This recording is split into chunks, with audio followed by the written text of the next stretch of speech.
درنو ملګرو سلام. د یو نوي درس په وړاندې کولو زه ستاسې هرکلی کوم. په تېر درس کې موږ په امر فعل وغږېدو او دا ځل موږ د فعلونو په ګردان غږېږو. له ګردان نه هدف دا دی چې څنګه یو اسم مورفولوژیکي ساختار بدلوي، وبخښئ څنګه یو فعل مورفولوژیکي ساختار بدلوي، یا له لومړي حالت نه دویم حالت ته ځي، یا د نحوي چاپېریال په نحوي چاپېریال کې خپله سازګاري څنګه رامنځته کړي. مثلا زه وایم که چېرته اسم مفرد وي دغه فعل څه ډول موږ ګردان وو ورسره، یعنې آیا فعل هم ورسره مفرد راځي که نه فعل ورسره جمع راځي. نو له ګردان نه هدف دا دی. ښه، تاسو ته معلومه ده چې زموږ د پښتو ژبې فعل له دریو خواو ګردان کوي. له کومو خواو؟ له دریو. د عدد له مخې ګردان کوي، د جنس له مخې ګردان کوي، او د شخص له مخې ګردان کوي. ما خو تاسو مخکې ویلي چې اشخاص لومړی دویم دریم دا موږ درې اشخاص لرو. همدارنګه جنس دوه جنسونه لرو چې مذکر او مؤنث، او له دې ور علاوه عدد چې دی هغه دوه ډوله عددونه لرو چې یو ته یې موږ مفرد وایو او بل ته یې موږ څه وایو؟ جمع وایو. راځئ لومړی د اشخاصو له مخې ویش وکړو. چېرې د اشخاصو له مخې که چېرته ویش کوو نو زموږ پښتو فعلونه څه ډول ګردانېږي؟ یو شمېر وروستاړي دي، تصریفي وروستاړي چې هغه ما مخکې تاسو ته تشریح کړي دي. یو ځل غواړم چې بیا درته تشریح کړم. هغه د اشخاصو له مخې توپیر کوي او همدارنګه د عدد له مخې هم توپیر کوي، او کیدای شي بیا په درېیمو اشخاصو کې د جنسیت په اساس هم تغیر وکړي. ما دلته تاسو ته یو څه لیکلي دي. ګورئ، لومړی دویم دریم شخص. لومړی متکلم، دویم مخاطب، دریم غایب. نو لومړی شخص د لومړي شخص فعل څه ډول ګردان کوي؟ د مفرد دپاره به فعل څنګه ګردان کوي؟ وایم زه ځم، زه خورم، زه لولم. یعنې د فعل د ریښې سره به یعنې ځم دی که نه، دا د دې سره به چیرې جمع کېږي؟ د ام وروستاړي په سره جمع کېږي، ځم کېږي. زه ځم، ته ځم، زه ځم، زه خورم، زه لولم، زه ګورم، ټول سره هغه د فعل د ریښې سره به دغه وروستاړي لویږي او د همدغه وروستاړي په اساس به فعل جوړېږي. دا یې لومړی شخص. بل دویم شخص دی. دویم شخص د لومړي شخص بیا جمع څه ده؟ دا یې مفرده بڼه ده، دا یې جمع بڼه ده. جمع بڼې نه هدف دا دی چې که چېرته لومړي اشخاص ډېر شي بیا به فعل څنګه ګردان کړي؟ بیا به په واو ګردان کړي. زه ځم مفرده بڼه، موږ ځو دا یې جمع بڼه. دا یې دویم شخص. وبخښئ، د لومړي شخص جمع حالت. دویم شخص دپاره زموږ فعل چې دی تصریفي وروستاړي اوږده یا ده. مثلا زه دویم مخاطب یا تا زما مخاطبین یې، تاسو کې یو کس ته وایم ته ځې، د دغه ریښې سره اوږده یا جمع کوو، اوږده یا ورسره یو ځای کوو او یو فعل جوړېږي. ته ځې دا یې مفرده بڼه. خو که چېرته جمع بڼې ته یې اړوو، یعنې مخاطبین زما ډېر وي، تاسې ډېر یې، نو زه وایم چې تاسې ځئ.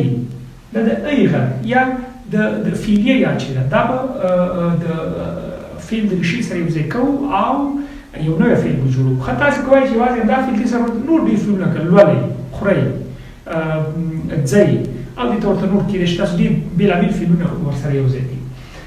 دریم شخص چې هغه غایب دی. دریم شخص غایب دی. غایب دپاره موږ څرګند دی وایو چې هغه ځي، هغه ځي په څرګند یا باندې مفرده بڼه. خو جمع بڼې هم همدغه شان کېږي، یعنې هېڅ ډول کوم مشکل پکې نه رامنځته کېږي. هغه ځي، هغوی ځي. نو په دې کې هېڅ ډول توپیر نور نه رامنځته کېږي او دی د فعلي وروستاړي دي یا تصریفي وروستاړي دي.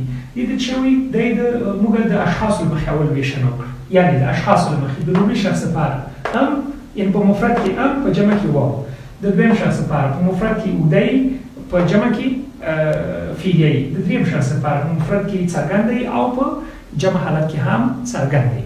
دا یې د اشخاصو له مخې ویشو.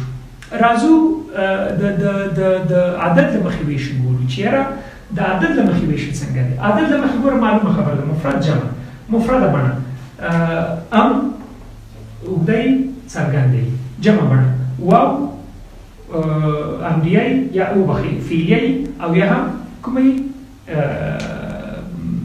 څرګند دی. دا د مفرد او د جمع له مخې ویش. دریم ویش د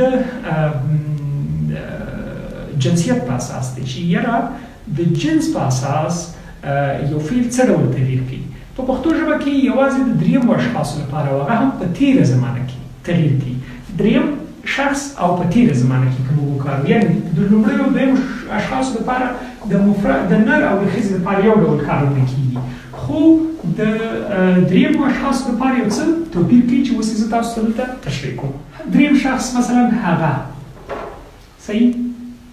اوس دا یې څنګه تغییر کوي؟ هغه لاړ، دا د نر دپاره موږ ګردان کړ، هغه لاړ. یا که چېرته زورکی ورچوو، هغه لاړه، هغه لاړه، د مفرده بڼه د درېیم لپاره ګردان شو، دا یې مفرده بڼه ده. که دا چېرته اوس ښځینه حالت اړو نو وایو چې هغه لاړه یا لاړله. که چېرته دلته د اغه کاروو نو دلته به بیا لا یا اغه به سره کاروو، صحیح؟ اوس دا یې مفرده بڼه شو، جمع بڼې ته یې غوږ شي. جمع بڼه یې بیا داسې ده چې وایم چې هغوی لاړل، دلته د ال وروستاړی ورسره جمع شو، او هغوی لاړلې، دلته ورسره د لې وروستاړی جمع شو. نو که چېرته تاسو نه څوک پوښتنه وکړي چې پښتو فعلونه د جنس په اساس څه ډول ګردان کوي، نو تاسې به ورته ووایئ چې پښتو فعلونه د جنسیت له مخې یوازې په درېیمو اشخاصو کې او هغه هم په تېره زمانه کې ګردان کوي، او داسې ګردان کوي چې د نر او د ښځې تفکیک او توپیر پکې هم کېدی شي. هغه لاړ یا لاړه، هغه لاړه یا لاړله، دا یې مفرده بڼه. هغوی لاړل، دا یې جمع بڼه، او هغوی لاړلې د ښځینه جمع بڼه. دا تر دې دمه د فعل ګردان. د نورو ویډیوګانو او درسونو د لیدلو لپاره زموږ د زرپاڼې یوټیوب چینل سبسکرایب کړئ، همدارنګه د فیسبوک اکاونټ زما فالو کړئ، ورسره د زرپاڼې فیسبوک پاڼه خوښه کړئ تر څو نورې ویډیوګانې او نور درسونه هم تاسې تعقیب کړئ. تر بیا ښې چارې.